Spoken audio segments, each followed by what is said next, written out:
कानी बहू।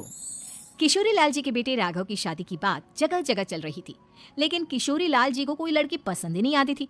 और उसकी एक ही वजह थी, किशोरी लाल जी का लालची होना। उनको लड़की वालों से मोटा दहेज चाहिए था और इसी चक्कर में एक दिन वो एक बहुत पैसे वाले के घर अपने बेटे का रिश्ता लेकर पहुंचे। उस आदमी का नाम था ओम प्रकाश। देखिए किशोरी लाल जी, मेरी एक ही बेटी है और मेरी सारी संपत्ति जायदाद सब कुछ मेरी बेटी नैना का ही है। पापा, नाम से लगता है बहुत खूबसूरत होगी। कितना अच्छा नाम है ना, नैना। ओ वैसे बात तो सही है आपकी। अब इतना पैसा है, जमीन जायदाद है, इकलौती बेटी, आप भी क्या करेंगे? सब कुछ उसे ही देंगे ना। बिल्कुल ठीक पहचाना आपने। बस बेटी की शादी और सारी जायदाद उसके नाम। पापा, बिना देखे हाँ कर दीजिए ना। इतना अच्छा रिश्ता फिर कहाँ मिलेगा? माला माल हो जाएंगे हम।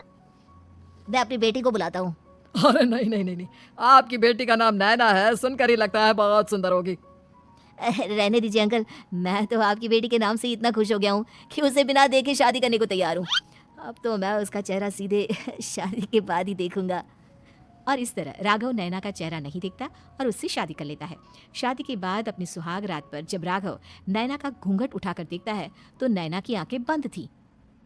कितनी खूबसूरत हो तुम नैना, जरा अपनी आंखें खोलकर मेरी तरफ देखो तो सही।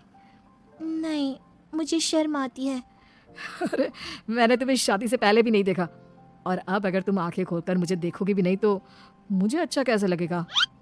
इससे पहले कि नैना अपनी आंखें खोलकर राघव की तरफ देखती, अचानक से लाइट चली गई और राघव नैना को पूरी तरह से देख भी नहीं पाया। अगली सुबह नैना राघव के लिए नाश्ता बनाकर लेकर आई। अरे ये क्या, आधा पराठा सीका हुआ है और आधा बिल्कुल कच्चा। ये तुमने क्या किया नैना? बहू, तुमने क्या आधा पराठा तवे से नीचे लटका कर रखा था, जो आधा सिका है और आधा कच्चा? मुझे जितना दिखेगा उतना ही तो सीखूंगी ना पापा जी। जहाँ जहाँ मुझे नजर आ रहा था वहाँ मैंने सीख लिया, और जहाँ जहाँ नहीं दिखा वहाँ कच्चा रह गया होगा। इसका क्या मतलब है? ये कैसा मजाक कर रही है तुम? अरे बहू, तुमने इतना लंबा घूंघट क्यों लगाया हुआ है? देखो, हमारे घर में बहुओं को बेटी की तरह रखा जाता है, और फिर तुम तो इतना सारा माल लेकर आई हो। देखो, ये घूंघट डालकर रखने की कोई जरूरत नहीं है। हाँ नैना, पापा जी ठीक कह रहे हैं, तुम तो आराम से रहो, अपना ही घर समझो।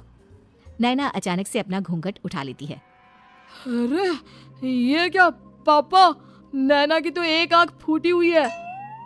नाम से नैना, लेकिन ये तो कानी बहू निकली। मेरे साथ धोखा हुआ है, धोखा। बिना दिखाए अपनी कानी लड़की मेरे संग ब्याह दी। मुझे कानी बीवी नहीं चाहिए।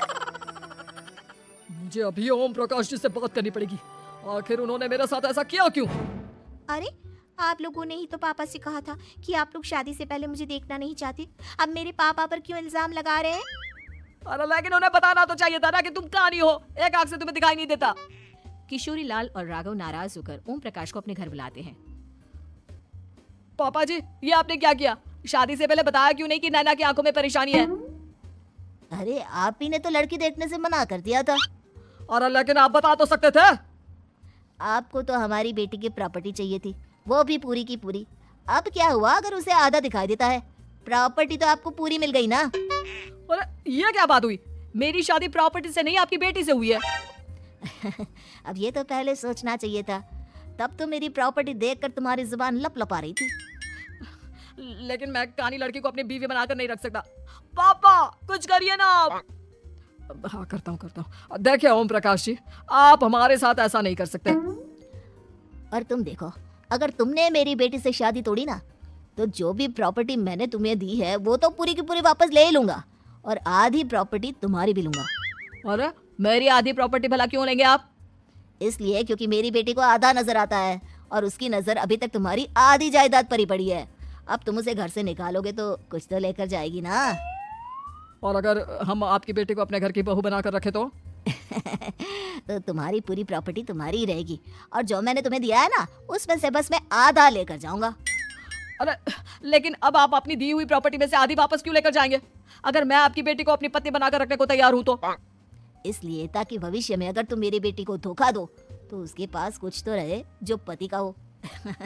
वैसे मेरे पास तो बहुत कुछ है, लेकिन अपने पति की कोई निशानी तो उसके पास होनी चाहिए ना। अब अगर तुमने मेरी बेटी को कानी कहा तो तुम्हें प्रॉपर्टी भी कानी ही मिलेगी, पूरी नहीं। जमाए राजा।